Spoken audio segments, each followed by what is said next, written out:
வணக்கம். இன்னைக்கு பாபமோச்சினி ஏகாதசி, இதோட பெருமை என்னங்கிறத பார்க்கலாம். பாபமோச்சினி ஏகாதசி பங்குனி மாதம் தேய்பிரையில் வர்ற ஏகாதசி. பாபமோச்சினி பேர்லேயே நமக்கு தெரியறது, இது பாபத்தெல்லாம் போக்கக்கூடிய ஏகாதசி. இதோட பெருமை என்னங்கிறதெல்லாம் இப்போ நம்ம பார்க்கலாம். அர்ஜுனன் கிருஷ்ணர்கிட்ட கேட்குற நீ ஒவ்வொரு ஏகாதசியோட மகிமையை பற்றியும் சொல்லிட்டு இருக்க இல்லையா? இப்போ இந்த பங்குனி மாதம் வர்ற தேய்பிரையில் வர்ற ஏகாதசியோட பேர் என்ன, அதோட பலன்லாம் என்ன, எனக்கு அந்த கதையெல்லாம் சொல்லு அப்படின்னு கிருஷ்ணர்கிட்ட கேட்குறார். அதுக்கு கிருஷ்ணர் சொல்கிறார், இது இப்போ வர்ற ஏகாதசி பங்குனி மாதம் தேய்பிரை ஏகாதசி பாபமோச்சினி ஏகாதசி. இதோட கதை என்னங்கிறத பற்றி நான் உனக்கு சொல்கிறேன். இதே கேள்வியை முன்னாடி பூமியை மாந்தாத்தா அப்படின்னு ஒரு ராஜா ஆண்டுன்னு இருந்தார். ரொம்ப சிறந்த பக்திமான், ரொம்ப அருமையாக ஆட்சி புரிந்தவர். அவர் இந்த ஏகாதசி மகாத்மியம் என்னங்கிறத பற்றி லோமச்ச முனிவர் அப்படிங்கிறவர்கிட்ட கேட்டார். அதுக்கு அவர் என்ன பதில் சொன்னாரோ அந்த பதிலை இப்போ நான் அவனுக்கு சொல்கிறேன், இந்த ஏகாதசியை பற்றி அப்படின்னு சொல்கிறேன்.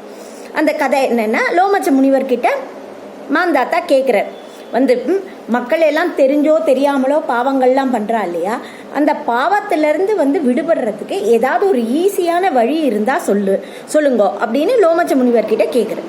அதுக்கு உடனே அவர் சொல்கிறார், இப்போ வரப்போகிற ஏகாதசி பங்குனி மாதம் தேய்பிரையில் வர்ற ஏகாதசி இருக்கு இல்லையா, அந்த ஏகாதசியோட பேர் என்னன்னா பாபமோச்சினி ஏகாதசி.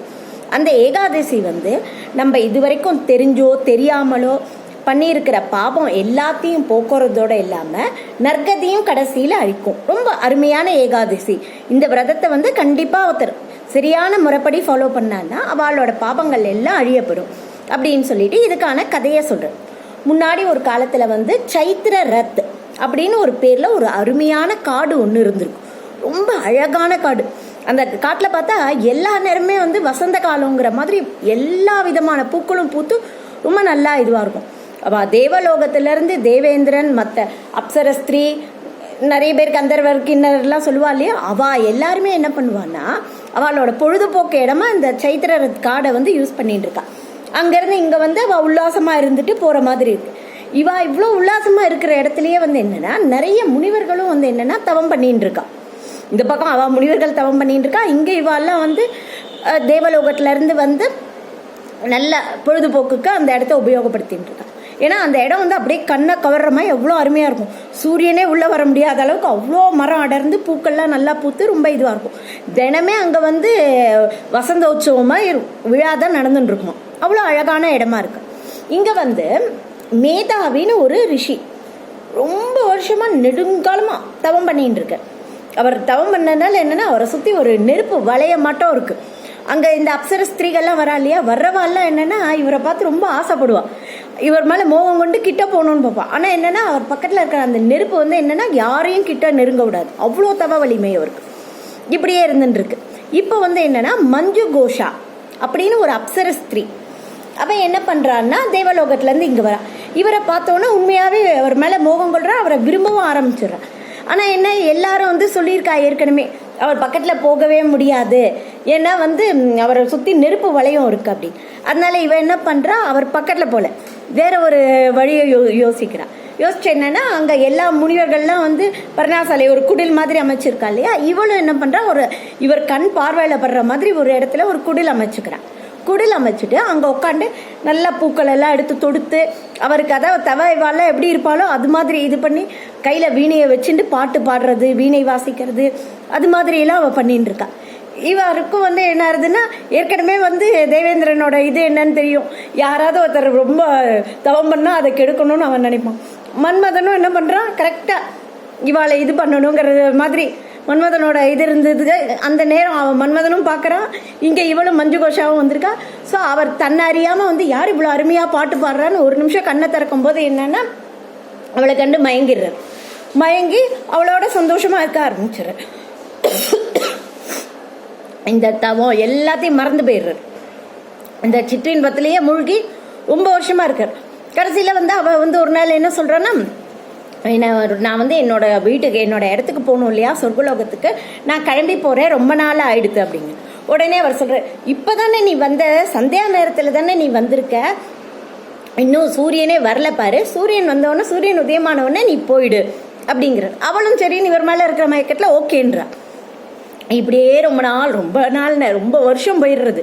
கடைசியில் ஒரு நாள் அவள் சொல்கிறா, நீங்கள் இன்னும் சூரியன் வரலைங்கிறேன், உங்களோட இரவு வந்து ரொம்ப நீண்டதாக இருக்குது. நான் இங்கே வந்து நம்ம 2 பேரும் இங்கே ஒன்றா வாழ ஆரம்பித்து எவ்வளோ வருஷம் ஆறுதுங்க. அப்படியே சொன்னோன்னு தான் இவருக்கு டக்குன்னு ஸ்ட்ரைக் ஆகுது. எவ்வளவு வருஷமா அப்படின்னு கணக்கு போட்டு பார்த்தா 57 வருஷம் முடிஞ்சிருக்கு. உடனே அவருக்கு அப்படியே கோவமாக வருது. இது வரைக்கும் இருந்த இதெல்லாம் மறந்து போயிடுறது.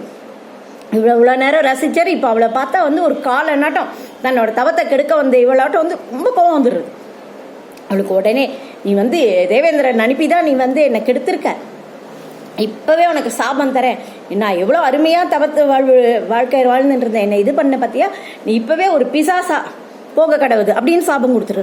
அவர் ரொம்ப வருத்தப்பட்டு காலில் விழறா, என்னை மன்னிச்சிடுங்க, வந்து சாதுக்களோட சேர்க்கை வந்து நல்லதை கொடுப்போம்பா, ஆனால் நீங்கள் வந்து இப்போ இப்படி எனக்கு சாபம் உங்கள் கோபத்தினால சாபம் கொடுத்துட்டு அப்போ எல்லாரும் என்ன பேசுவா, மேதாவியோட சேர்க்கை வந்து அவளை அப்சர ஸ்திரியை வந்து பிசாசா மாற்றிடுது அப்படின்னு தானே பேசுவா. எனக்கு வந்து தயவு செஞ்சு சாபத்திலேருந்து விமோச்சனம் கொடுங்கோ அப்படின்னு அவள் ரொம்ப கெஞ்சுறா. உன்னை இவரும் பார்க்குறார், ஆமாம் நம்மளும் தானே சேர்ந்து தப்பு பண்ணினோம் அப்படின்னுட்டு என்ன பண்ணுற, இந்த பாப விமோச்சனி ஏகாதேசி இப்போ வரப்போகிறது, நீ வந்து என்ன பண்ண அதில் கரெக்டாக விரதம் ஃபாலோ பண்ணினேன்னா நீ வந்து உன்னோட பிசாச ரூபத்திலேருந்து உன்னோட பாபங்கள்லாம் போய் நீ உன்னோட உலகத்துக்கு போயிடலாம் அப்படின்னு. அவளும் ரொம்ப சந்தோஷம்னு இவரை சேவிச்சுட்டு அந்த விரதத்தை இருக்கிறதுக்காக என்ன பண்ணணுன்ட்டு அவள் போயிடுறா. இவருக்கு ரொம்ப வருத்தமாக இருக்குது. உடனே இவர் என்ன பண்ணுறாரு, இவரோட அப்பா பேர் சியவன முனிவர். உடனே அவரோட ஆசிரமத்துக்கு போகிறார். அவர் இவரை பார்த்து அப்படியே அதிர்ச்சி ஆயிடுறார். என்ன நீ இப்படி இருக்க, உன்னோட பிரம்ம தேஜஸ் என்னாச்சு, ஏன் இப்படி இருக்க நீங்கள்? உடனே அவர் அப்படியே வெட்கப்பட்டுட்டே சொல்கிறார், நான் வந்து இப்படி தப்பு பண்ணிட்டேன், மஞ்சு கோஷாங்கிற அப்சர ஸ்திரீயோடு சேர்ந்து நான் அப்படியே இப்போதான் பார்த்தா 57 வருஷத்தை இது பண்ணிட்டேன், எனக்கு என்ன விமோச்சனம், நான் எப்படி இந்த தப்புலேருந்து வெளியில் வர்றது எனக்கு தெரியலங்கிற. அதே அவளுக்கு சொன்ன அதே பாபமோச்சனி நீ அவளுக்கு என்ன சொன்னியோ அதுதான் உனக்கும் வழி, நீயும் இந்த பாபமோச்சனி ஏகாதசி விரதத்தை இது பண்ணி நீ இழந்த எல்லாத்தையும் வந்து நீ உனக்கு பெற்றுடலாம், உன்னோட பிரம்ம தேஜஸும் திரும்பி வந்துடுங்க. உடனே அப்பாவை சேவிச்சுட்டு இவரும் அந்த பாபமோச்சனி விரதத்தை இருக்கார். இவருக்கும் அந்த இழந்த எல்லா இதுவும் போய் பிரம்ம தேஜஸ் வந்துடுறது. அவளும் வந்து என்னன்னா மஞ்சு கோஷாவும் முன்னாடி இருந்ததோடு இன்னும் அழகோட பாபங்கள்லாம் தொலைய பெற்று சொர்க்கலோகத்துக்கு போயிடுறா. இவரும் வந்து தெளிவாக இவரோட பிரம்ம தேஜஸ் வந்துடுறது. அவர் வந்து சொல்கிறார், லோமச்ச முனிவர் பார்த்தியா, இதான் இந்த ஏகாதசியோட மகிமை அப்படின்னு சொல்லிட்டு, இந்த ஏகாதசி விரதத்தினால வந்து என்னன்னா பிரம்மஹத்தி தோஷம், மது அருந்துவதால வர்ற தோஷம், தங்கத்தை திருறதுனால வர்ற இது பாபம், அகங்காரம் பிடிச்சு நான் தாங்கிற மமதையோட இருக்கா இல்லையா, அதனால வர்ற பாபம் இதெல்லாம் வந்து போயிடும். தெரிஞ்சோ தெரியாமலோ பண்ண பாபங்கள்லாம் போய் கடைசியில் நமக்கு நற்கதி கிடைக்கும். அதனால இந்த தப்பெல்லாம் நாங்கள் பண்ணுறோம், இந்த விரதம் இருக்கோம் நம்ம சொல்லக்கூடாது. அப்படிப்பட்ட அவ்வளோ இந்த ஏகாதசியோட பெருமை, இவ்வளோ இப்படிப்பட்ட மோசமான பாபங்களை கூட இது பண்ணும். இதே மாதிரி நம்மளோட ஜாதக அமைப்பில் வந்து சில பாப கிரகங்கள்லாம் கூட இருக்கும். அதெல்லாம் வந்து என்னன்னா எந்த இடத்துல இருந்தாலுமே இந்த பாபமோச்சனி ஏகாதசி விரதத்தை நம்ம ஃபாலோ பண்ணோம்னா அந்த கிரகங்களால் கூட நமக்கு எந்தவித கெடுதலையும் பண்ண முடியாது. அதனால நம்ம அப்புறம் இதோட முக்கியமான பலனை சொல்ல மறந்துட்டேன். இது என்னன்னா, இந்த ஏகாதசி மகிமையை கேட்கறதுனாலையோ படிக்கிறதுனாலையோ மற்றவாளுக்கு தெரியப்படுத்தினாலும் 1000 பசுக்களை வந்து தானம் செஞ்ச பலனும் கிடைக்கும். அதனால நம்ம இந்த இதை வந்து நம்மளும் இந்த கதையை கேட்போம், நம்மளால முடிஞ்ச அளவு மற்றவாளுக்கும் சொல்லுவோம். இந்த சேனல் பிடிச்சிருந்தா லைக் பண்ணுங்க, ஷேர் பண்ணுங்க, சப்ஸ்கிரைப் பண்ணுங்க. நன்றி, வணக்கம்.